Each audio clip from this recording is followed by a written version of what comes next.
নমস্কাৰ তো দাদাই আমাৰ পৰা ঠেচা লৈ গ'লে পোনপ্ৰথমে মই এটা গামোচাৰ সম্বৰ্ধনা জনাব বিচাৰিছোঁ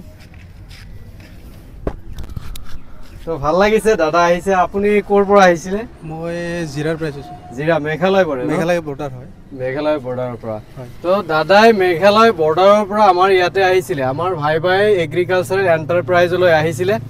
একমাত্ৰ এই ঠেচাৰ কাৰণে গতিকে ঠেচাৰখন লৈ গ'লে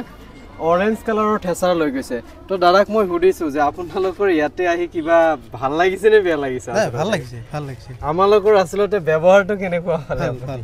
ভাল তো দাদাই আশা কৰিছোঁ দাদাই সুন্দৰভাৱে আচলতে এই ঠেচাৰখন পৰিচালনা কৰি যেহেতু উপাৰ্জন কৰাৰ কাৰণে লৈছে গতিকে ভালকৈ উপাৰ্জন কৰিব গতিকে আপোনালোকৰ যদি এই দাদাৰ নিচিনা যদি আপোনালোকৰ যদি ঠেচাৰৰ প্ৰয়োজন হৈছে তো আপোনালোকে দেৰি নকৰিব আপোনালোকে সোনকালে আহি যাওক ইতিমধ্যে ধান কটা আৰম্ভ হৈ গৈছে আমাৰ ওচৰত এভেইলেবল ঠেচাৰ পাই যাব 9 পাংখা আৰু 10 পাংখা ইণ্ডিয়ান এক্সপ্ৰেছ জেপিটিৰ মাল পাই যাব আপোনালোকে ইয়াতে চাওক ৰেড কালাৰ এটিও গুচি যাব অলপ পিছতে আৰু এটা ৰেডি হৈ আছে চাওক এই ইফালে এটা ৰেডি হৈ আছে দাদাই আচলতে ট্ৰেক্টৰ লৈ আহিছিলে আমাৰ ইয়াৰ পৰা চাগে বহু দূৰ হয় তথাপি ট্ৰেক্টৰ লৈ আহিছিলে আৰু যদি আপোনালোকে ট্ৰেক্টৰ বা কিবা আপোনালোকে সেই বলেৰো যিবিলাক আছে পিকআপ আছে পিকআপো লৈ আহিব পাৰিব আৰু নহ'লে আমাৰ ইয়াৰ পৰা আমি পিকআপ দি দিব পাৰিম গতিকে আপোনালোকে দেৰি নকৰিব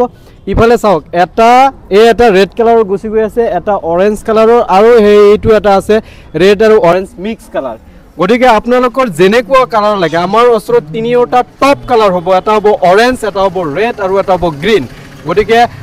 আমাৰ লগত যোগাযোগ কৰিব এড্ৰেছটো হৈছে আমাৰ গোৱালপাৰা জিলা মহিলাপথাৰ বজাৰ মাটিয়া ৰোড ভাই এগ্ৰিকালচাৰেল এণ্টাৰপ্ৰাইজ ধন্যবাদ।